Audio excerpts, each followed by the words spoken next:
Good afternoon, everyone. Welcome back to my YouTube channel. I'm out here on a brisk walk before my run. So I'm going to take a few minutes to talk to you all about why I took my trip solo to England in 2019. Okay, so 2019 was a very interesting year looking back because it was the year where I could say I found myself, right? So 2019 came. I had always had these dreams and aspirations of going to Europe. I never had the money to go. Pockets were empty, man. I was broke. Like, seriously, I was broke. Broke. Even my bills had bills broke. You know what I'm saying? So I really couldn't go. I always could go like different states throughout the US. But going to Europe was so expensive. I never could afford to go, but I always had a dream of going there since like the late 90s. Originally, I was going to go to like France or Italy or Spain or Germany, but I decided to go to England because it had been a passion of mine for a very long time. I always liked the accent there. I always liked the London Bridge you would see on movies. And I like the cobblestones you would see on a lot of films too. So I was like, I'm going. And the hard part was breaking the news to my mom. That was actually harder than saving for it because I have a very overprotective mother, even though I'm 20-something, excuse me. So my mom and I had went out for coffee one day. She didn't know I was going to Europe. So I told her, I said, Mom, I got something to tell you, right? She was like, what? I said, I'm going to England in the spring. And she was like, with who? I was like, nobody. She was like, you're not going. And I remember her standing up at the table like, you're not going. I'm not having it. I will not allow it. So I told her, well, I'm going. And you can't stop me. Big mistake there. Mom's face turned red. She was really upset. She thought I had met somebody and didn't tell her about her. And I was like, I didn't meet anybody. I promise you, I'm going by myself. I don't know anybody there. And it took her a while to understand. It was just me taking a solo trip. And so once I got her calmed down, she was like, okay, I want phone calls 4 times a day. We compromised and got it down to 2 times a day, right? So I ended up booking the trip, but I didn't book an itinerary. Now, this was kind of crazy for me because I love flying. I always book my flights at night when I fly, but I had never flown over the Atlantic. So I remember stopping by my mom's house and saying, okay, Mom, I'll catch you in a week. I'll see you later. I go out, down to Dulles Airport, get on the plane, and all of a sudden, it's turbulence. Now, I experienced turbulence before, but this was turbulence like no other. I mean, it was really, really bad turbulence where the plane started shaking, the food and drink cart flew down the aisle.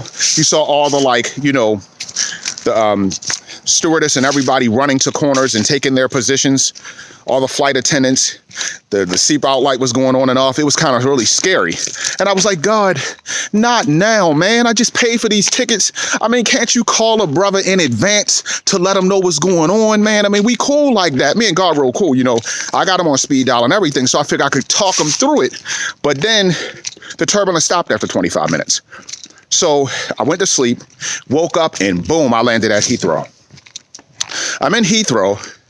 And all you see are all these colors of scarves flying. And I see all these different cultures and nationalities that I'm not used to seeing in my city of Baltimore. I was amazed. I was blown away. So I get to the hotel by bus. This bus driver tells me his whole life story in like 30 minutes. How he has like 2 girlfriends and one has 3 kids and the other one has 4. She got the good car. He got the bad car. She took all his money and he didn't understand why. And what advice could I give him? And I was like this, you know what I'm saying? Because I didn't know the guy, which was really crazy for me to do all of that.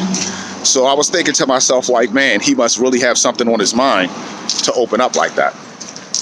So it's pretty cool to kind of have a conversation with somebody that was from England and kind of laugh my 25-minute bus ride. I get to the hotel. It was really cool. They had a cookie on my pillow, man. A cookie, right? Like a big cookie. And it was really, really good. Well, technically, it wasn't mine because everybody knows I really don't eat stuff like that. But it was good anyway, so I'm going to take the fall for that one. So it's pretty amazing. My first night out, I remember going to like this, I guess they call it a pub.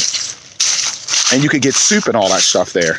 And it was crazy because I went there and I got some soup. I ordered some soup. And it was like evening, you know, mid-afternoon, evening. And the girl says to me, would you like to have it take away? And I looked at her like, I don't want you to take it away. I want you to give it to me. And she kind of gave me this look like, what? Eh? And so to me, I didn't know takeaway meant like where we would say to go, like you get it to go. So I'm sitting up there like, no, I don't want you to take it away. She says, you're leaving, right? I said, yeah. She says, well, it's for takeaway. I said, no, I want you to give it to me. So we're going back and forth. And this guy who had been to the United States comes in line and says, he means like she means like, do you want it to go? I said, oh yeah, I'll take it to go. So we went through that exchange and I felt real stupid afterwards. But I had an amazing time. I went on an amazing bike ride through London Bridge, on a bike tour, ate some fantastic food. And I went there by myself. I didn't know anybody. And, you know, it was amazing to kind of go to a different country and experience their culture and travel by train and not have a plan. Like every day I was able to wake up and just say, you know what, I'm going here. And don't get me wrong, the currency bill killed my wallet. I mean, I'm still suffering from that a couple years later. But yeah, you know, it was an amazing experience. I think traveling abroad taught me that no matter how old you are, not that I'm old because I'm young, that you can do anything. You can believe in your dreams and you can live them out. And doing something like that showed me that I could be brave. It showed me that I could live out all the dreams and aspirations I had. And don't be afraid to go and travel. Don't be afraid to be adventurous. And I don't think I was ever afraid, but that showed me that I didn't have to be anymore. So I love the idea of doing things like that. I love the idea of getting on a plane and traveling across the Atlantic. It was a sad day to have to go home, but that's probably my second best trip ever. My best trip was last year, which is a story for another time when I was back in England. But I'll have to break that down another time for you guys. But this one definitely makes the top three. I felt great afterwards, man. I felt like I had come into my own. I felt like I had lived finally. You know, like a weight had been lifted. Like, Dante, you can do this, man. Like, go get him. Like that. So I was really excited. You know, I think about those times and I think about a lot of people that I talk to and have conversations with. And they say, hey, I want to pursue this dream, but I'm so afraid of the consequences. You can't be afraid of that. If you have a dream or an aspiration, go after it, man. Don't worry about what people think. I mean, look at me. I'm from Baltimore City. I had never been outside of the United States except for Canada. And I went at age 43. All right, I'll take the 43. And I did it. I didn't care what people thought. It might not have been the most popular decision with my mom. But after some talking and convincing her that it was going to be okay, I went.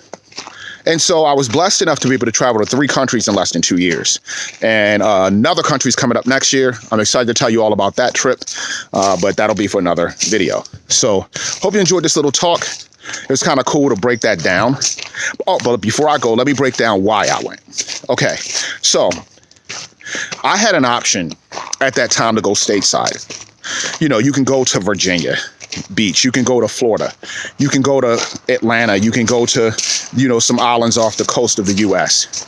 I decided not to go to those places because to me, that would have been ordinary. You know what I mean? That would have been something that I could have done anytime on a weekend trip or a 4-day getaway. Going to England, man, was something that I knew was a chance of a lifetime. I was like, I'm going. I'm getting the hell out of here. And I definitely embraced that to this day. So that was pretty much why I went. I wanted to live out a dream of mine. I didn't want to live in fear. And I'm appreciative of that. And I'm thankful to God to allow me to do that. And even thankful for Mom for being so concerned. So hope everybody enjoys their afternoon. This is it for me. I'm about to go head my run up this path here. See you guys in about 4 miles, 40 minutes or so, depending on my run pace. And have a wonderful Saturday. Take care. Peace.